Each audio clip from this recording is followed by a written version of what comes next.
আসসালামু আলাইকুম। আশা করি সবাই ভালো আছেন। নতুন একটি আপডেট নিয়ে আপনাদের মাঝে হাজির হয়েছি। সেটি হলো সপ্তম বিজ্ঞপ্তির চূড়ান্ত সুপারিশের তারিখ জানালেন এনটিআরসি এর চেয়ারম্যান। তো এতে তথ্যটি আমি আপনাদের ক্লিয়ার করে বলছি, আপনারা আমাদের সঙ্গে থাকুন।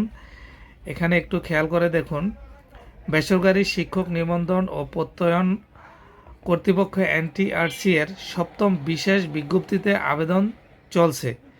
এ বিজ্ঞপ্তির সুপারিশ প্রকাশ করা হবে 25 থেকে 26 জানুয়ারির মধ্যে। বৃহস্পতিবার বেসরকারি শিক্ষক নিবন্ধন ও প্রত্যয়ন কর্তৃপক্ষ এনটিআরসি এর চেয়ারম্যান মোহাম্মদ আমিনুল ইসলাম দৈনিক শিক্ষা .com-কে এ তথ্য জানিয়েছেন। এর আগে এই নিয়োগ সুপারিশ বিজ্ঞপ্তির ফল কবে প্রকাশ হবে এমন প্রশ্ন অসংখ্য আবেদনকারী দৈনিক শিক্ষা .com-কে ফোন করে এবং মেসেজের মাধ্যমে জানাচ্ছিলেন। তাতে প্রশ্নের প্রেক্ষিতে এ বিজ্ঞপ্তি প্রাথমিক সুপারিশ প্রকাশ আগামী 25 জানুয়ারির দিকে হতে পারে বলে জানিয়েছিল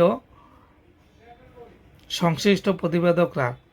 শিক্ষা মন্ত্রণালয়ের একাধিক কর্মকর্তা দৈনিক শিক্ষা .com-কে এ তথ্য জানিয়েছিলেন। সপ্তম নিয়োগ বিজ্ঞপ্তি সুপারিশ আগামী 25 থেকে 26 জানুয়ারির মধ্যে প্রকাশের ব্যবস্থা নেওয়া হবে। যত দ্রুত সম্ভব এটি প্রকাশ করা হবে। অপরদিকে কর্মকর্তারা আরও জানান, ইন্ডেক্সধারীদের সপ্তম গণবিজ্ঞপ্তিতে সুযোগ দেওয়া হবে না। তারা আবেদন করলেও সুযোগ পাবে না। আবেদন করলে পরবর্তীতে তাদের রোল ব্লক করা হবে। জানা গেছে, সপ্তম শিক্ষক নিয়োগ বিজ্ঞপ্তির আবেদন শুরু চলছে। এ বিজ্ঞপ্তিতে অনলাইনে আবেদন চলবে 17 জানুয়ারি রাত 12টা পর্যন্ত।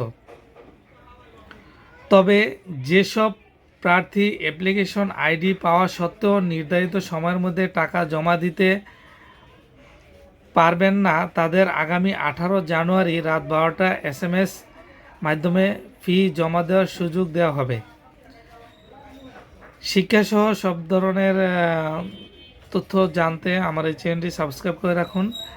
আমি আপনাদের একে একে সব ধরনের তথ্য জানিয়ে দেব। তো ভালো থাকেন সবাই। আল্লাহ হাফেজ।